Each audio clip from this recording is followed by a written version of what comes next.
نماز کے بعد، فرض نمازوں کے بعد کیا ہوتا ہے؟ اجتماعی دعاؤں نے آ کر کے سنت کو ختم کر دیا. جو اذکار تھے وہ ختم ہو گئے، صبح و شام کے اذکار ختم ہو گئے. لوگ نماز پڑھتے ہیں، دامن جھٹک کے اٹھ کے چلے جاتے ہیں، سمجھتے ہیں کہ امام نے ہماری دعا کر دیا، ہماری ضرورتیں پوری ہو جائیں گی، ہمارے مسائل حل ہو جائیں گے. ذرا آپ سوچو میرے بھائیو، یہاں پر کتنے لوگ بیٹھے ہیں، ان تمام کی ضرورتیں الگ ہیں، ان تمام کے مسائل الگ ہیں، ان تمام کی کیا پریشانی ہے وہ بہتر جانتے. وہ اللہ کو اپنی پریشانی بہتر بتا سکتے ہیں یا میں ان تمام کی طرف سے نیابت کر سکتا ہوں؟ ذرا بتائیں آپ. آج اس چیز کی وجہ سے کیا سنت ختم ہوئی ہے؟ نہیں. اس سنت کی جگہ پر بدعت جنم لیا ہے یا نہیں؟ آج لوگوں کے اندر سے نماز کے بعد کیا اذکار ختم ہو گئے؟ اللہ ماشاءاللہ کرتے ہیں بہت سے لوگ، لیکن اکثریت کیا ہو گئی ہے؟ آج ایک سنت ختم ہو گیا، اور جس کی وجہ سے آج عبادت کر کے بھی ہماری زندگی میں سکون نہیں ہے. آج ہماری زندگی میں ہم اللہ سے اپنا رشتہ اور تعلق مضبوط نہیں کر پا رہے ہیں. تو میرے بھائیو، آج ہم اپنے عقیدے کا جائزہ لے کے یہ عقیدہ ہماری زندگی میں کیسے اثر انداز ہو رہا ہے، اور عقیدے کی کمی اور کمزوری کی وجہ سے آج کیسے کیسے معاملات ہماری زندگیوں کے اندر آ رہے ہیں. لہذا ان باتوں کے اوپر خیال کیا جائے، محاسبہ کیا جائے. یہ ہمارے لیے بھی ضرورت ہے، آپ کے لیے بھی ضرورت ہے، تمام کے لیے ضرورت ہے. اگر عقیدے کے اندر کمی ہے تو ہمارے اخلاقیات کے اندر کمی ہوں گے، ہمیں غلط قسم کی عادتیں ہوں گے، ہمارے لباس و پوشاک صحیح نہیں ہوں گے، ہمارے معاملات اور بات چیت صحیح نہیں ہوگا. لہذا ایمان اور عقیدہ صحیح ہونے کی وجہ سے تمام معاملات درست ہوتے ہیں. تو اللہ سے دعا ہے کہ رب العالمین ہمیں اپنے آپ کا محاسبہ کرنے اور جائزہ لینے کی اللہ ہمیں توفیق نصیب فرما. آمین. اور ہمارے اندر جس طرح کی بھی کمی اور کوتاہی اب تک ہو رہی تھی، ان تمام معاملات کی اللہ ہمیں اصلاح کرنے کی نیک توفیق عطا فرما. آمین. وصلی اللہ علی نبینا محمد.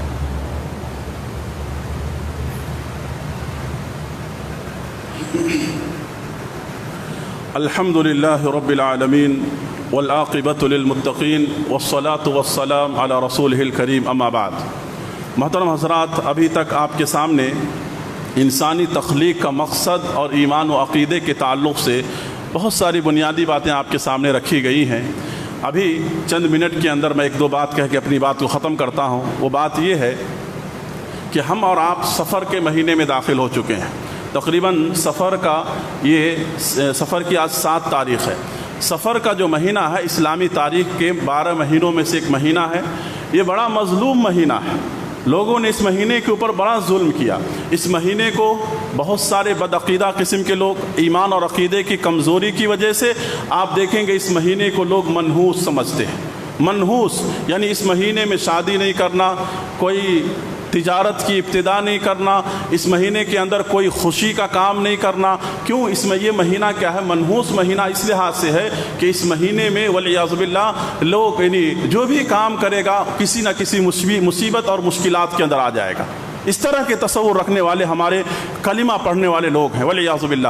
لہذا اس مہینے کے اندر سفر کے مہینے میں اللہ کے رسول صلی اللہ علیہ وسلم بیمار ہو گئے، مصیبت میں آپ آئے، اور اس طرح کے تصورات اور اس طرح کے واہیانہ خیالات سمجھیے لوگ بیان کرتے ہیں. اب بتائیے، سفر کے مہینے کو اگر لوگ منحوس سمجھ رہے ہیں تو اللہ کے رسول صلی اللہ علیہ وسلم کی وفات ربیع الاول کے مہینے میں ہوئی ہے، تو کیا ربیع الاول کا مہینہ بھی منحوس ہو گیا؟ اللہ کے رسول صلی اللہ علیہ وسلم کی پیدائش بھی اسی مہینے میں ہوئی ہے، تو اب پھر بتائیں آپ. تو لہذا اگر کوئی آدمی اس طرح کی تصور رکھتا ہے، یہ واہیانہ خیالات اگر لوگ اپنے، اور بہت سارے لوگ ایسے ہیں جو موضوع اور من گھڑت روایات لوگوں کے سامنے بیان کرتے ہیں کہ اس مہینے کے اندر یا حفیظ کا ورد کرنے سے انسان کے اوپر مصیبت نہیں آتی ہے، اس سب کی کوئی سند نہیں ہے، یہ سب موضوع روایات ہیں، اس کی کوئی دلیل نہیں ہے. تو لہذا ہر مہینہ، ہر دن اللہ کی نظر میں اچھا ہے اور بابرکت ہے. کوئی دن خراب نہیں ہے بلکہ ہر دن اچھا ہے. آپ جب چاہے، جس وقت چاہے آپ خیر کے کام کر سکتے ہیں، عبادات کر سکتے ہیں، زندگی میں خوشی کے کام کر سکتے ہیں، سب کام کر سکتے ہیں. اگر کوئی یہ تصور کرتا ہے تو اس حدیث قدسی کو یاد کر لیں. اللہ کے رسول صلی اللہ علیہ وسلم نے ارشاد فرمایا کہ اللہ تعالیٰ فرماتا ہے کہ یوزین ابن آدم یسب الدہر وانا الدہر اقلب اللیل والنہار، رواہ البخاری والمسلم. اللہ کے رسول صلی اللہ علیہ وسلم نے بیان فرمایا کہ اللہ تعالیٰ فرماتا آدم کی اولاد مجھے گالیاں دیتی ہے. اللہ اکبر. بھائی آدم کی اولاد یعنی انسان کیا ہے اللہ کو گالی دے رہی ہے. اللہ تعالیٰ یہ بات کہہ رہے ہیں. کیسے گالی دے رہی ہے؟ زمانے کو برا بھلا کہتی ہے. بھائی سفر کا مہینہ منحوس ہے، فلاں دن منحوس ہے، فلاں دن اچھا نہیں ہے، میری زندگی میں فلاں وقت خراب ہو گیا. یہ آپ کے کرتوت کی وجہ سے آپ کی زندگی میں مصائب و مشکلات آ سکتے ہیں، لیکن اس کا مطلب یہ نہیں ہے کہ کائنات کا وقت اور کائنات کے جو اللہ نے وقت اور نظام بنائے یہ منحوس ہے. آپ جس کو منحوس سمجھ رہے ہیں اسی وقت میں دوسرا ترقی کر رہا، دوسرا صحت یاب ہو رہا، دوسرے ٹھیک ہو رہے ہیں، دوسروں کو اللہ اولاد دے رہا. بھائی کیسے منحوس ہوگا؟ تو سارے عالم کے لیے ہوگا نا. تو لہذا اس طرح کی بدعقیدگیوں سے ہمیں بچنا چاہیے اور خیر اور اچھائی کے کاموں کو، عبادات کو انجام دینا چاہیے، اور ہر طرح کے مطلب بے سند باتوں سے، بے دلیل باتوں سے ہمیں بچنا چاہیے. قرآن اور حدیث نے ایسی بات نہیں کہی ہے تو ایسی چیز نہیں ہے. اللہ سے دعا کرتے ہیں کہ رب العالمین اس واہیانہ بدعقیدگیوں سے اللہ ہماری حفاظت فرمائے. آمین. محترم حضرات، بہت سارے لوگ بیمار ہیں، مریض ہیں، آپ سمجھ رہے ہیں یہ ابھی کے حالات اور ماحول کی وجہ سے. تو لہذا اللہ سے دعا کریں کہ اللہ انہیں صحت عاجلہ کاملہ نصیب فرمائے، اور اللہ تعالیٰ اس بیماری کو، وبا کو اللہ جتنا جلد ہو سکے اللہ ختم کر دے اور ماحول کو پرامن بنا دے. ہم میں سے جو لوگ بے روزگار ہیں اور جو لوگ پریشان حال ہیں، جس طرح کی مصیبتوں میں ہے، جس طرح کی قرض داری میں ہے، اللہ تعالیٰ ان تمام کے لیے اسباب مہیا فرما اور ان کی پریشانیوں کو اللہ دور فرما دے. جو لوگ گزر گئے ہیں اللہ ان تمام کی مغفرت فرما دے. آمین. میرے بھائیو، آپ لوگوں سے گزارش ہے کہ جاتے ہوئے مسجد کا تعاون کرنا نہ بھولیں. آپ لوگ جو بھی دے رہے ہیں اللہ سے دعا ہے کہ اللہ اس کے دیے ہوئے مال کو اللہ شرف قبولیت سے نوازے اور بقیہ مال کے اندر خیر و برکات اللہ رب العالمین عطا فرمائے. آمین. إن الحمد لله نحمده ونستعينه ونستغفره ونؤمن به ونتوكل عليه ونعوذ بالله من شرور أنفسنا ومن سيئات أعمالنا ومن يهده الله فلا مضل له ومن يضلل فلا هادي له وأشهد أن لا إله إلا الله وأشهد أن محمدا عبده ورسوله. إن الله يأمركم بالعدل والإحسان وإيتاء ذي القربى وينهى عن الفحشاء والمنكر والبغي. إن الله وملائكته يصلون على النبي يا أيها الذين آمنوا صلوا عليه وسلموا تسليما. اللهم صل على محمد وعلى آل محمد كما صليت على آل إبراهيم وعلى آل إبراهيم إنك حميد مجيد. اللهم بارك على محمد كما باركت على آل إبراهيم وعلى آل إبراهيم إنك حميد مجيد. عباد الله رحمني ورحمكم الله، إن الله يأمركم بالعدل والإحسان وإيتاء ذي القربى وينهى عن الفحشاء والمنكر والبغي يعظكم لعلكم تذكرون. اذكروا الله يذكركم ادعوه يستجب لكم ولذكر الله تعالى أعلى عز وتم وأهم وأكبر.